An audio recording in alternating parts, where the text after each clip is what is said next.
It's my privilege and pleasure to introduce our most erudite panel. He is Chief Operating Officer, Lacoste. A warm welcome to Abhishek Raj. Come on, can we have a round of applause from the backbenchers as well? That was my favorite place in school. Please put your hands together for the marketing head, India and Sri Lanka, Triumph International Private Limited, Bhavin Devpuria.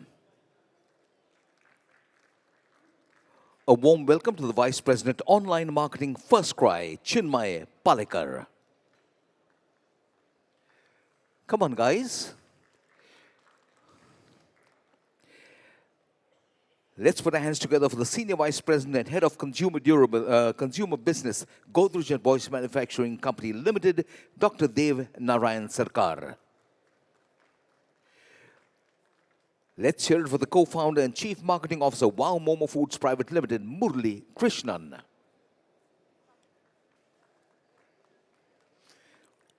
He is Managing Director, Wonderchef.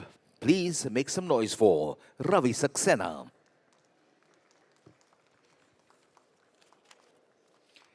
And ladies and gentlemen, our most erudite moderator is Dr. Hitesh Bhatt, Director Marketing and Communication, RAI, and Editorial Director, STOrai Magazine. Ladies and gentlemen, Dr. Hitesh Bhatt and our entire panel. Thank you.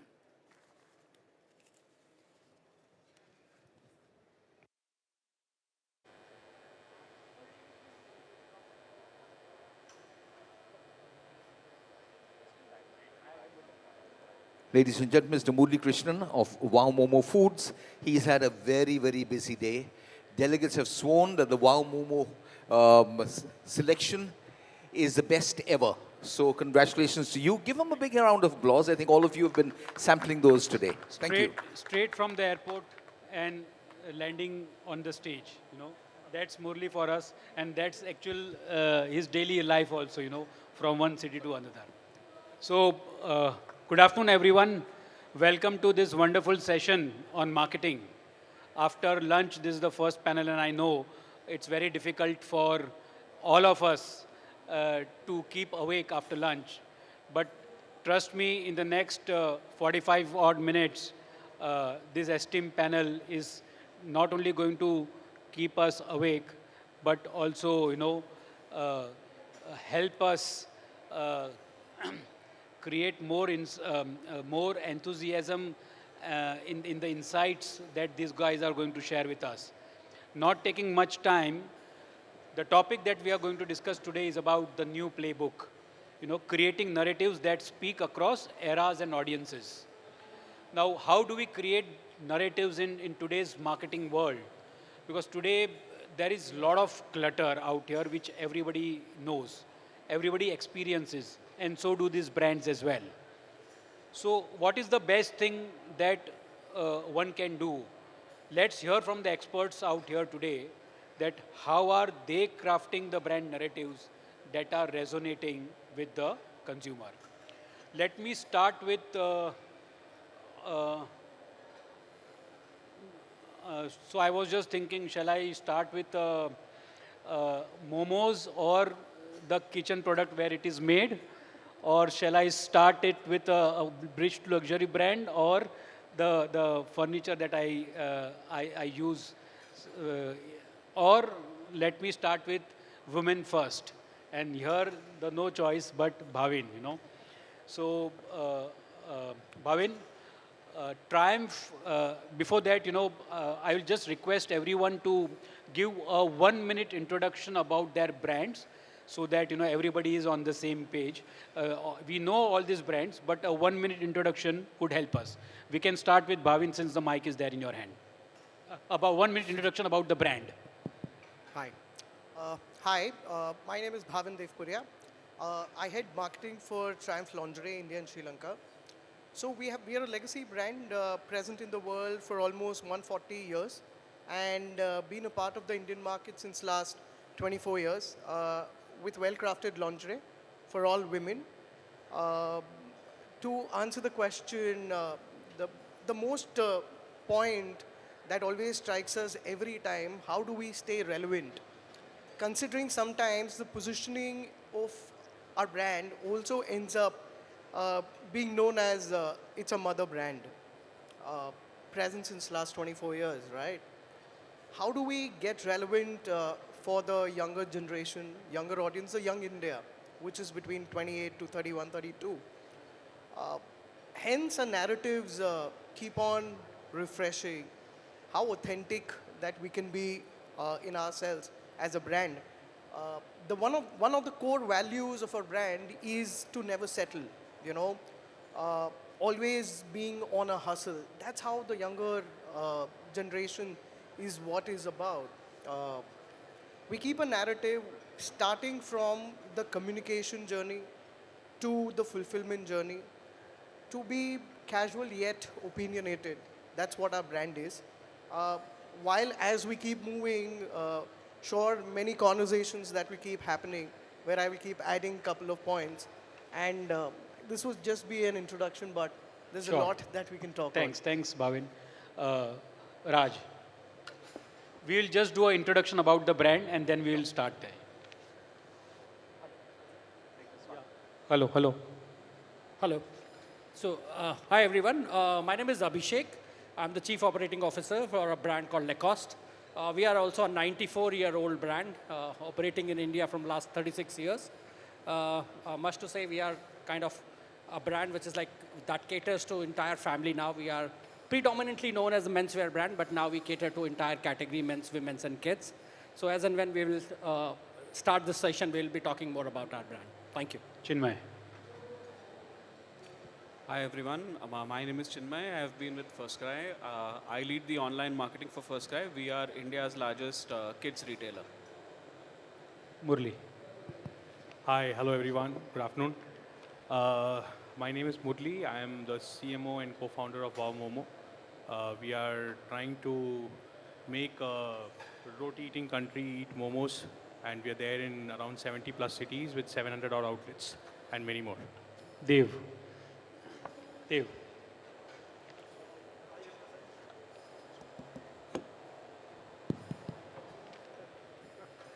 So I represent Godrej Interior, which is one of the 14 divisions, business divisions of Godrej and Boyes or Godrej Enterprises Group. And we have been selling our furniture for 127 years now. However, we are transforming ourselves and we have become very, very modern today. We sell everything from furniture, modular kitchens, mattresses, and anything to do with interior of the homes. So more about us as we speak. Yeah, hi, I'm Ravi Saxena, founder and CEO of Wonderchef. In a short period of about 10 years, Wonderchef has become the thought leader and one of the business leaders in the kitchenware segment. We are known for our designer products, innovation, solutions that we bring to the kitchen, and of course our quality. Thank you, everyone. So I would start with Chinmay, and FirstCry, a wonderful name, which suggests what the brand is all about. And most of the parents, at least this age, this generation parents are well versed with FirstCry. What is the key thing, Chinmay, that you have done that this top of the mind recall is there with this new age parents? If I can ask you this simple question, but we would like to know, what is the magic that you have done? So there are many things that we've done to basically increase the discovery of FirstCry, but one of the key initiatives that we took several years ago is we discovered that, before all of us become parents, a lot of us search for content online. And so we used that as a starting point. We found that there was a huge search volume for trying to conceive and topics around pregnancy and how to get pregnant and stuff like that. And so we decided to take the route of setting up a parenting community, a content community called FirstCry Parenting. And so there are many parenting communities out there, and many of them have come, many of them are gone. I'm proud to say that we are India's largest parenting community today, and we've built it on the back of credibility and trust, which is something that we said that we will stand for from day one. Now, those are big words. How do you do that?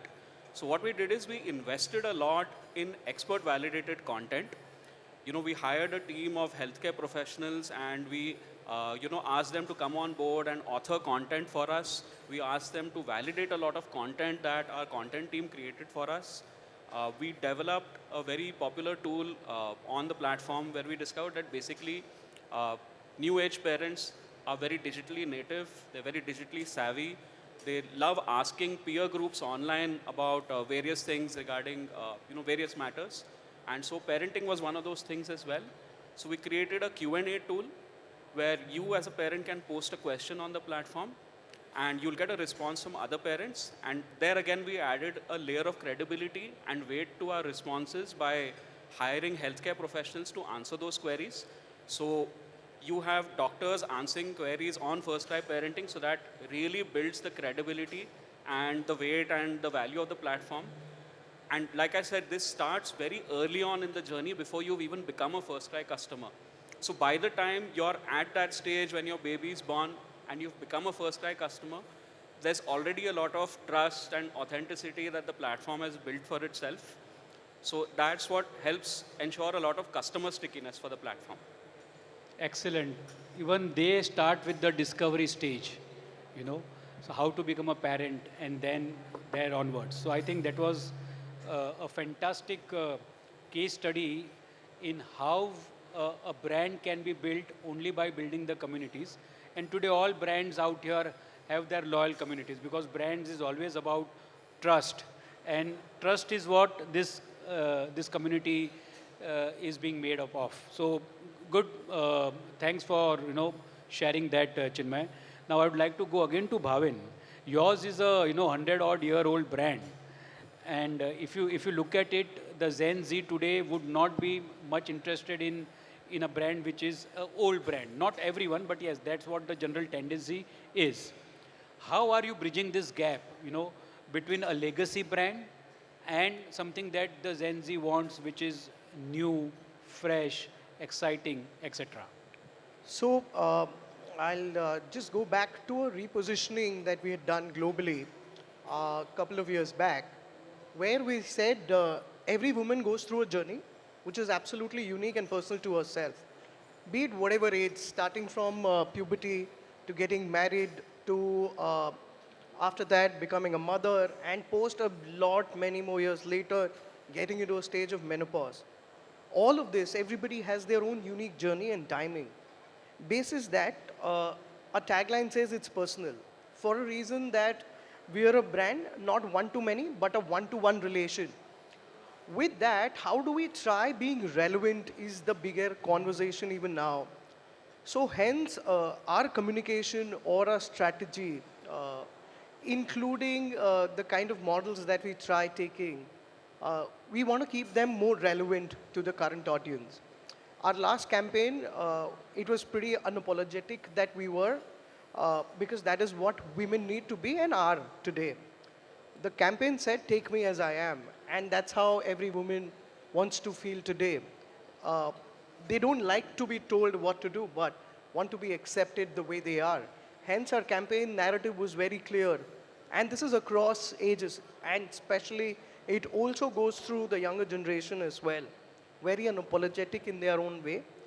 Take me as I am, what it states, and the kind of models that we actually ended up taking, the one with tattoos, because today you want to flaunt with the regular natural body that you have. It's all right to be a heavy busted, but you're comfortable in your own skin.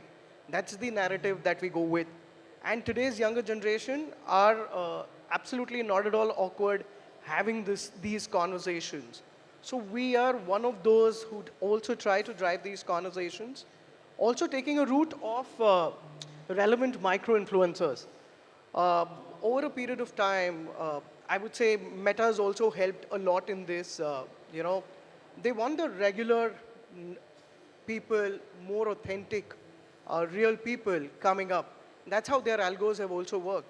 And you and I or anybody would actually relate to a person who's actually next door, who can authenticate that, yes, this buy is a perfect buy. And most importantly, for lingerie, we believe the right education is always important. Hence, our conversations are not all the time driven towards transactions. It's driven towards measuring, getting the right measurement, at the same time how to store your brush, how to wash them, and when to say goodbye. With digital and technology, we've also done is how to measure your bust size. We've got something which is called as a bust calculator, which is online on our D2C platform, where almost every woman can actually, uh, try that particular calculator, measure themselves, because it is really very important. Every woman should get themselves uh, fitted every 6 months, because it's a fact. India, even today, almost 70+% women are currently wearing a wrong size. So it's important, and we try spreading this particular narrative. Hence, it becomes more important for us to be relevant and be a part of every conversation. From relevance, I would like to go to Murli and how he keeps his relevance. Because Murli, you said you are present in 70 cities. 70 cities, yeah. How many outlets? 700 outlets. 700 outlets. 700 outlets. That means east, west, north, south? Yeah, everywhere. Everywhere? So my question to you is about cultural adaptability. How do you, maintain the taste in such a volatile, consumer preference, taste, culture? How do you keep that relevance is what my question would be to you. Yeah. So I keep telling this to people that India is a land of countries, right? every state behaves in a very different manner. And especially when it comes to food, every state has got its own preference, own choices. People previously used to be surprised when I used to say that our second biggest market after Calcutta is Chennai. And people used to say, what, Chennai? How can it be Chennai? And then said, that's the truth. I think what has worked well and what works well for marketeers is you latch on to cultural truths. So how do you crack the culture code is latch on to certain epihemal truths which are there part and parcel of the culture. Like for example, and if you remember our conversation, I told you how we latched on to steam as a culture in Chennai when we were growing, right? Because that made all the difference. So therefore, whenever you enter the market, we try to discover some cultural nuances of those markets and try to draw analogs. Right. And that's how we fit into their popular culture.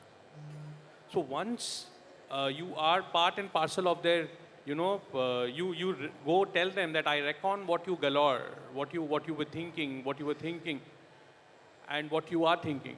It becomes very easy for the brand to become a part of their popular culture. And that's what most of our marketing efforts seem. Because when we enter, we feel that we want to become that 3-kilometer brand. If I am a successful 3-kilometer brand, I will be successful city brand. If I'm a successful city brand, I'll be a successful regional brand. Good.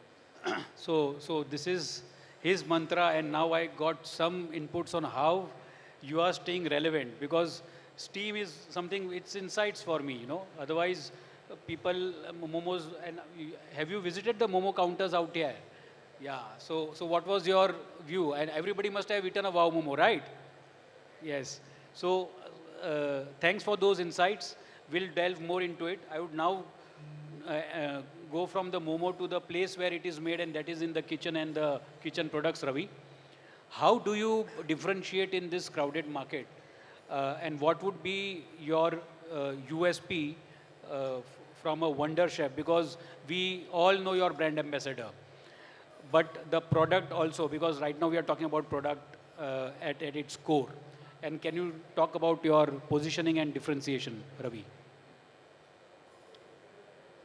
I think Wonderchef has been all about differentiation, because I created this brand in an industry which was one of the oldest industries. People cook food, always. Earlier it used to be unbranded.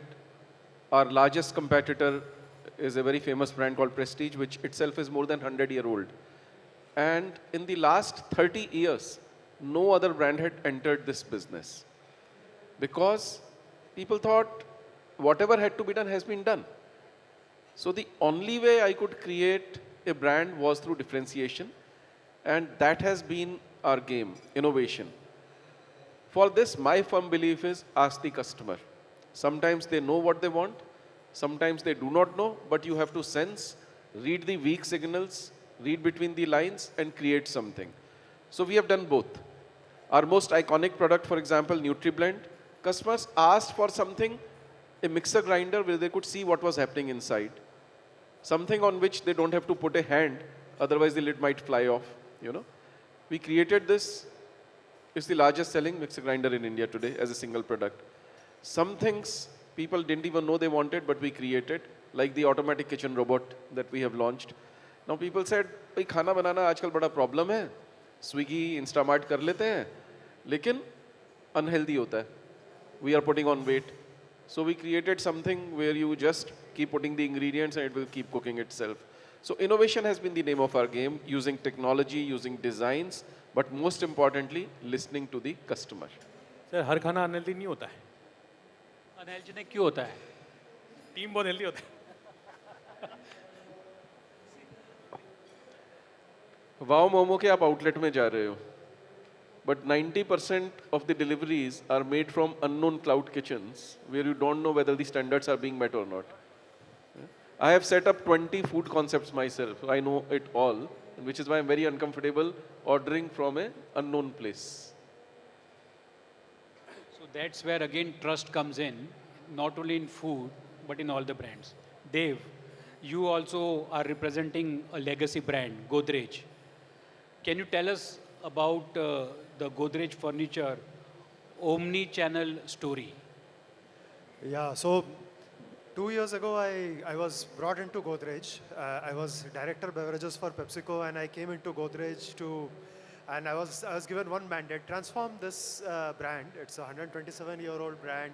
The first piece of furniture, which was an Almira, which we manufactured, was more than 120 years ago. And today, we manufacture everything from every kind of bed, every kind of sofa, every kind of mattress, kitchens. So what do we do with such a brand? Now, when we studied the entire thing, we realized that we have a huge spread in India. So the spread is not a challenge. 27 own branch offices, and most of the branch offices, including in Calcutta, Delhi, Bombay, the branch offices are full buildings named Godrej Bhavan.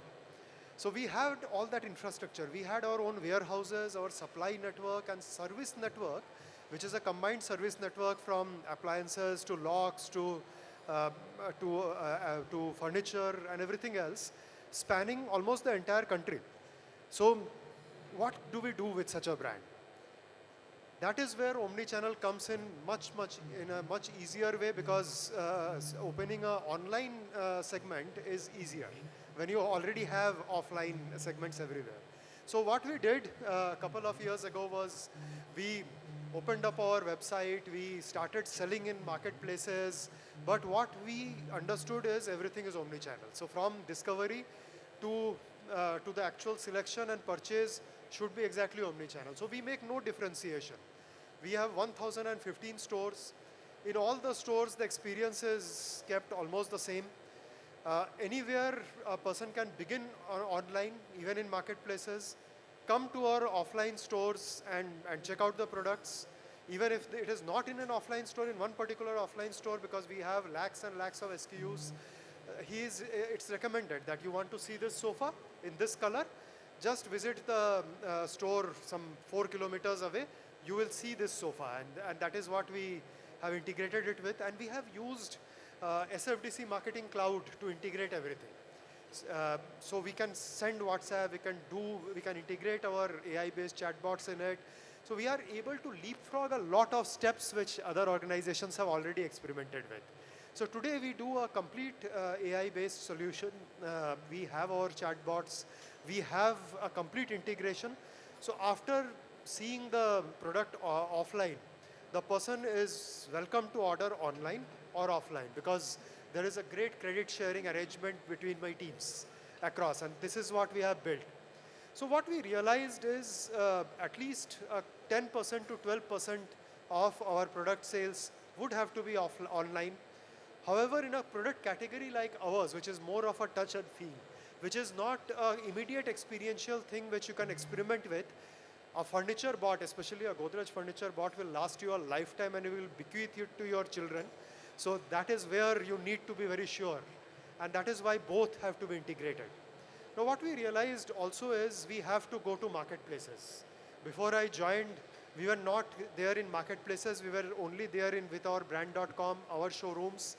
And one has to realize that marketplaces are a thing to stay today. So we went on to marketplaces also to provide a complete omni-channel. And lo and behold, we realized that marketplaces are coming back to us and say that your service and delivery network is even better than ours. You please take on that role. So unlike digitally native vertical brands, which when they go to marketplaces, they say you deliver and you service, we are doing the reverse. So for all marketplaces, we are actually doing the installation, service, delivery, and believe me, we are there in 17,200 pin codes, and India has, and we have that capability. And India has 19,100 pin codes. And in fact, I was addressing a press, we are there in 17,000 pin codes, 17,200 pin codes. And one of the reporters asked me, how many pin codes does India have? I did not know. And we all took out our phones and Googled it. And we realized that it doesn't have too many. So this is how the reach is. And I can't afford, and this is how you spot winners. That marketplaces are now providing 60% of our online sales to us, and that is a winner for us. And since I can't avoid this quip, when I was a region head of PepsiCo in East region, long ago, 14, 15 years ago, Subek Singh, who was my sales manager for Bengal, came one day to me, and I still remember that day, that there is this person called Sagar Dayani. I met him, and he is opening one store. He has opened one store of Wow Momo. On Momos, he's going to sell a Momo. I said, show me the pictures. He showed me the pictures, and format matters. And I saw that format, and I love Momos, by the way. I am still a fan of Wow Momo. And I loved Momos. I said, let's take a punt. And at that time, those machines, those fountain machines used to cost a bomb, especially the one with the hidden canisters. And we said, let's invest in this. And thankfully, even today, when you spot a winner, and I am 2 years hence, I basically left when I was a director. Even 2 years ago, when I was a director, I was so pleased when people used to come back and tell me that Wow Momo, because we had given them the first chance, they are still with us. I am sure they are still with us. I have to check, but I mean, that is how you spot winners. And with one store, one store. Okay. I don't know. Good. Thanks, Dev. So you spoke a lot about was 15 years old back memory, but still when it was one store old, Dev could spot the winner. So when Dev spoke about the online and the digital sales, I would now like to go and ask Raj. Lacoste is a bridge to luxury brand, and your differentiation is very clear. How are you adopting the online marketing, and can you throw some light on your online and digital marketing strategies and its contribution, and what do you see going further in the next 12 to 24 months? Thank you. So I'll try and answer this in 2-3 parts. So first of all, most importantly, so I'll just go back and we'll take everybody along. Till about 2012, this country, whenever we used to talk about e-commerce, that for a lot of people was a liquidation channel. People used to liquidate their old inventory through e-commerce, through flash sales, 80% off, 90% off, and whatnot. So this is what was happening, and we keep on debating as in whether we should really venture into this bloodbath and try and see whether we should be party to it or not. But then there was a conscious call that we decided that we shouldn't be getting into that discount war, wait for the right time to come. 2015, we started building our own L.in, which is Lacoste.in is what our website is. And believe me, the first pitch that was given to us, that even if you do 1% of the total revenue, that's fine with you guys. That's how the first target that I got for my e-commerce. And believe me, in just 1 year of launch, I would not say 1 year, in just 8 months, we crossed 10% of the total revenue through our own website. Two most important things. We are 100% prepaid channel, no cash on delivery. Absolutely clear from day one. what is that we want and who we are catering to. That's one. Second, our return takes about 21 days. So it's not like the moment you return, you get your refund and the refund message you get. It is all is because what is that customer wanted and what is that we are delivering. The customer who's ready to buy a premium product is ready, is not in hurry. We are not selling insulin injection that you want now. So we are selling a product and it has a lot of time that you can deliver, but you have to deliver it in a way that customer wants. So that's how the journey started. Then later on, we also understood the power of this. What exactly is the power of e-commerce in India is, India, as I was mentioning, India is a huge country. It's country within country.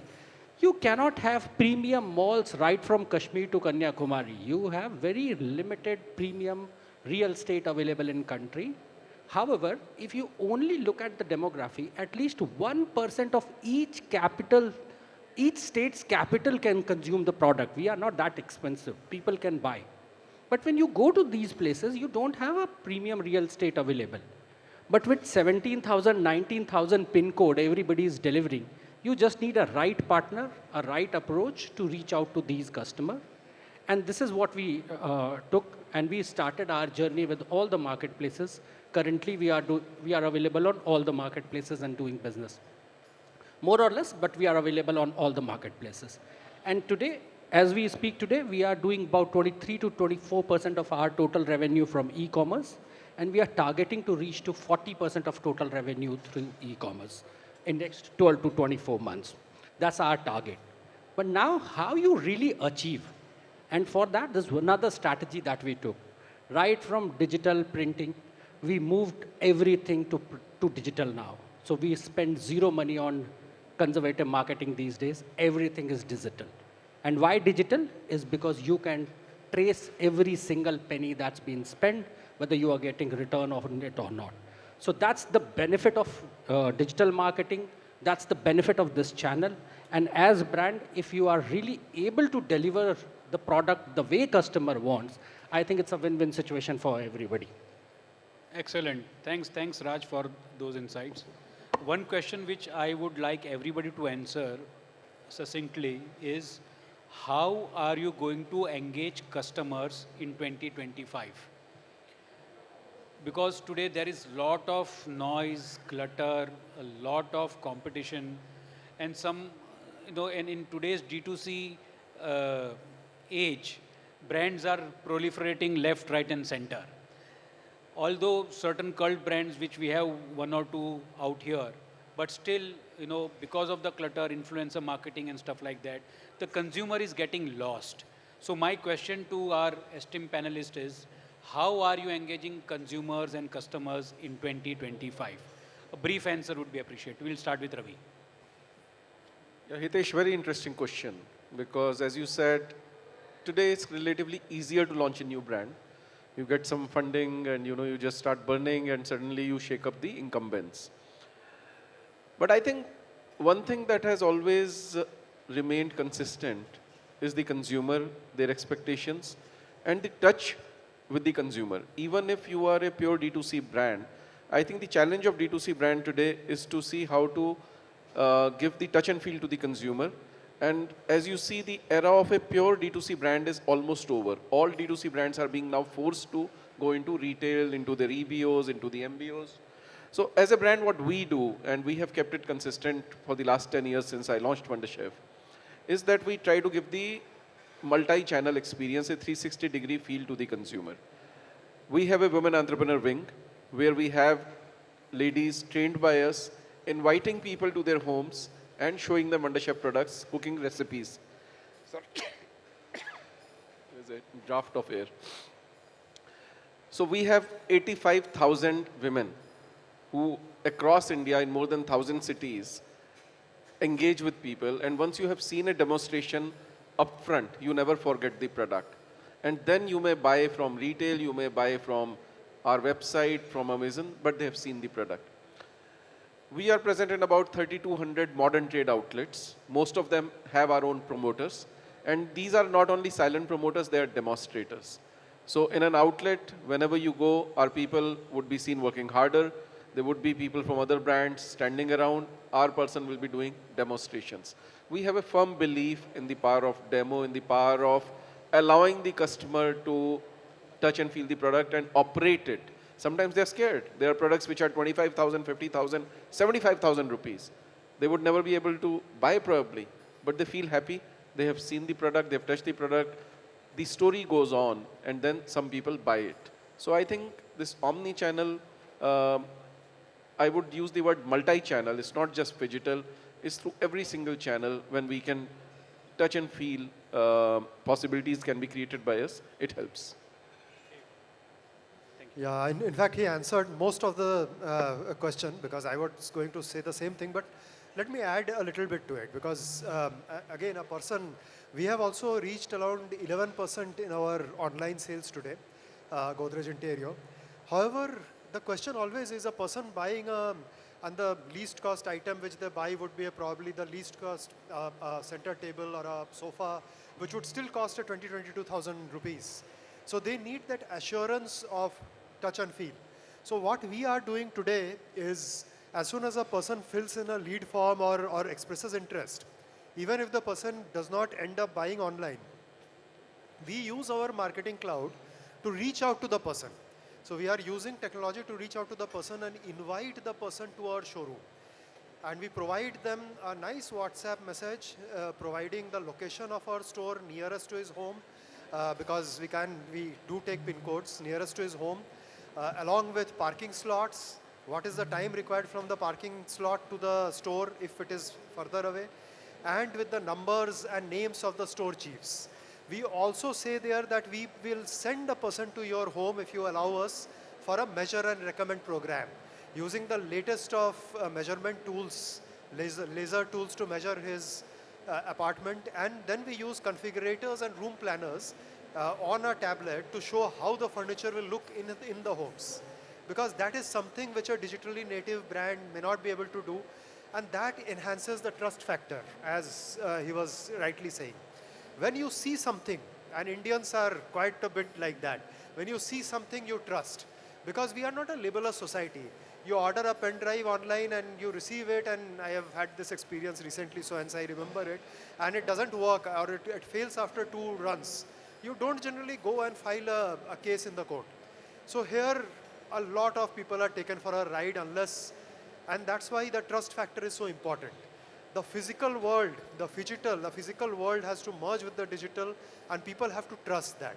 So we will do more and more. All these AI, VR, room planning, a lot of IT intervention, that will help us merge physical with digital and help us gain that trust. That is all that we want. And of course, the rest of the digital thing always remains. The EMIs, all the other things. And as somebody rightly said, we also don't allow cash on delivery, because if you send a truck for delivery, you better have paid for it beforehand. But despite that, we have reached an 11%. Thank you. Good. Murli, how are you engaging customers in 2025? 2025, I think is going to be year of maximum empowerment, minimum manpower. So we are 3 things which we are working out in a very big, interesting manner across all our outlets and online, is give the complete control to the certain cohorts of consumers who are coming to our outlets and stuff. We are going full-fledged in self-ordering kiosk. We are doing a bid level pricing in our app, where you can bid what Momo you want, what price you want. We are trying to give what the consumer today, and especially the generation whom we are talking to, wants maximum empowerment. So the aim is, how do I gamify that empowerment, and how do I give minimum manpower involvement in? Because the moment there is another person who comes and tries to sell, he's lost belief in the brand. Excellent insight. You want to minimize human intervention in the experience that your customer is getting. Bhavin, how are you going to, because yours is completely Opposite, exactly. In his case, okay. So minimizing human intervention, yes. But then at the same time, like I mentioned, with the help of couple of tools, where a woman can actually measure the bust size, the right bust size, and actually shop online.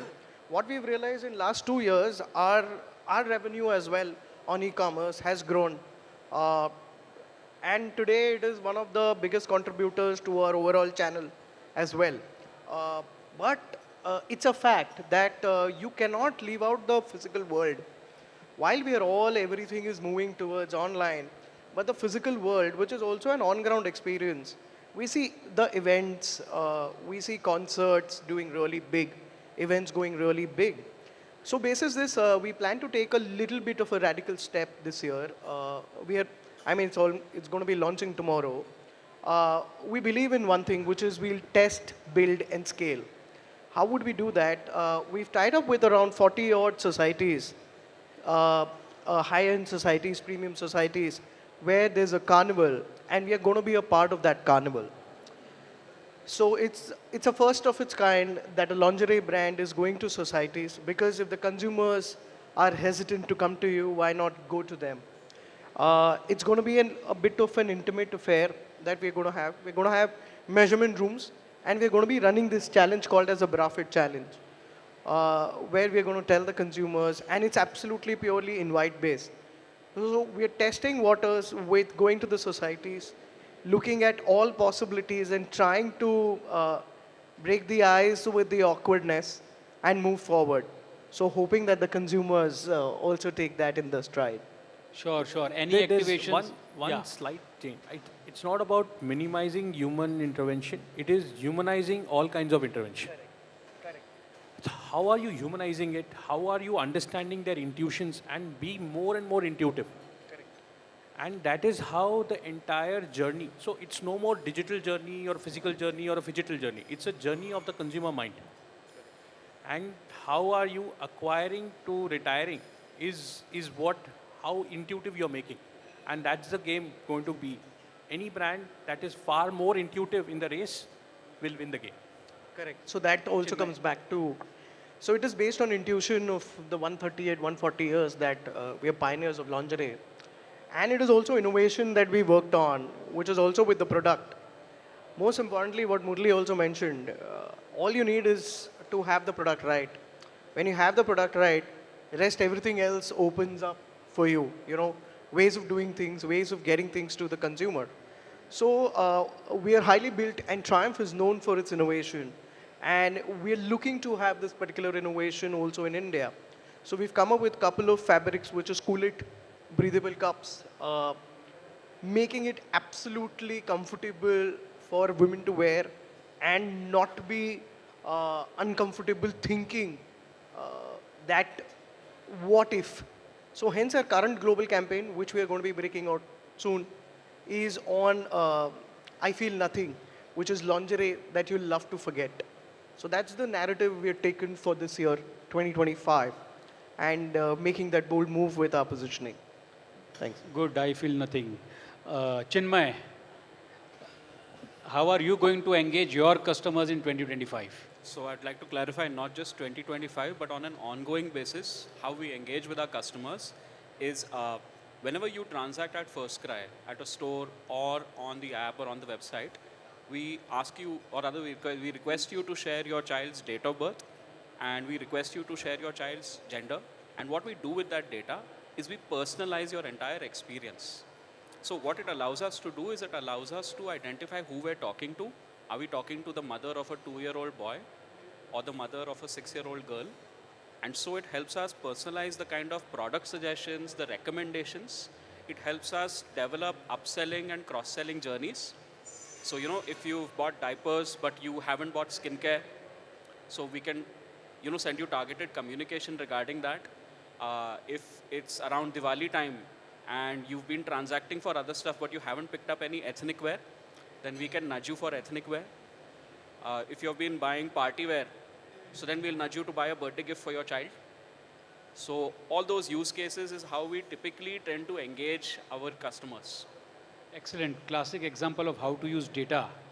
And so I think most of us would be using these strategies to target our customers, because personalization is now I mean, in last these 2 days, we have used this word personalization n number of times, but these are some live examples that so many segments and so many consumer segments you must be having in yourself. But is it true for Lacoste also, apart from male, female? So it's very true. And allow me to split my customer in two parts. Please. Those who were born before 2000 and those who were born after 2000. Okay, simple way. Aspiration, for sure. Those who are born after 2000, aspiration, convenience. And believe me, those who are born after 2000 are much more informed, evolved. They want something of their own identity, freedom, etc. How we are engaging them is a different story. But how we are engaging, which is my large part of customers born before 2000, for them, what is that we are bringing again and again is fashion, convenience, trust, comfort. Most importantly, what you are wearing is what you are wearing. So that is one part. But for the other part, as in which is going to be your future customer, so I'll just give you an example. We introduced a product called L1212 Lite. L1212 is the first product that was introduced by Lacoste. So we introduced a product called L1212 Lite. What is this product? This product is you take it out from your backpack and wear it. You don't have to iron it. So this is the convenience that we are also adding. Why? Because of course, as in you are in a party, you want to wear something, you want to change anything. So this generation who's fast, moving, agile, wants something which is less, which takes less time because time is very less with them. So this is how we are engaging them. This is about how we are engaging the customer for their sales journey. But what we are also doing is what we are doing about our environment, what as a responsible brand, as a legacy brand, as what we are doing. So we are doing a lot which is related with ESG, and we will be talking about these things more and more because this generation actually cares about us, what as a brand, what you are doing about it, how you are doing, what you will do in future. So we'll be talking about it. We are going, and as I told you, we are doing more of digital. So it's easy to reach out to your customer and tell what exactly you are doing and how you are doing in the coming year. So 2025 is going to be a very exciting year for us, for sure. 30 seconds to go. I would request. One point, sorry. I'll just add. I think the most undermined word in a marketeer's life is the societal stroke cultural tension, which we feel that I think it is very underutilized, remains in marketing decks and board decks. How the brand that actually milks the most out of this cultural tension, the societal tension, will make the kill in the next 10 years. Good. Time's up. Here it is. But I'm going to take maybe another 2 minutes max. I want all of our panelists to give me 3 words for a successful marketing, to be a successful marketeer in 2025. 3 words. We start with Ravi. Only 3 words, please. Time's up. Innovation, quality, service. Omnichannel experience and human connections. Basics, digital, and relatable. Convenience, trust, and agile. Personalize, personalize, personalize. KYC, know your customer. Excellent. Thank you very much. This was an excellent, insightful session. Thanks for sharing all your insights today here at Retail Leadership Summit 2025. It was a pleasure hosting all of you. Anybody would like to ask one question? Okay, only one. Okay, we'll have a microphone passed. Quick one, please.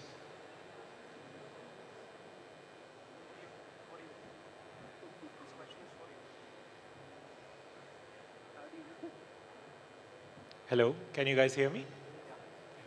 So this question is fairly, everyone wants to cater to the younger market now.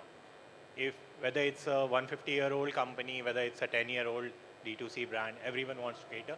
It's very easy to say we cater to all young folks and creating narratives that sound that way. This thought came to me because of the conversation between Ravi and Murli at the slightly beginning stage, wherein, great, wow momos, everyone in every major city, you talk momos, you know wow momos. Bright colors, great places. But for someone who has sort of started his career in the bylanes of Delhi, momos are everywhere. I buy Momos not because, well, I have a, yes, Steam connector. I find it reliable, consistent taste and all that. Now, my question is how in this time when everyone is trying to lure the same audience in a way, how to avoid sounding disingenuous, sort of, fake to your customer, how to avoid that trap?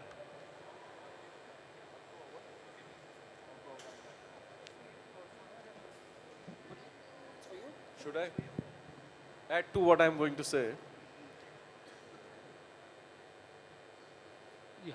I'm going to be frank. When we are building brands, we are building a business. It's meant to scale, it's meant to make profits. Do it honestly. The most successful food brand in the world is McDonald's. It's the worst burger you can possibly get, most unhealthy, very low on taste. Any freshly made burger can be better tasting. But it's McDonald's because it provides consistency. You know what to expect. And this is what you said. When you go to Wow Momo, I'm not saying it's the worst Momo. It's very good, by the way. It's not the McDonald's equivalent. But you know what to expect. You have a taste in your mind, you get it fulfilled. Even after 20 years, you will get the same taste. Your kids will grow up, they will get the same taste.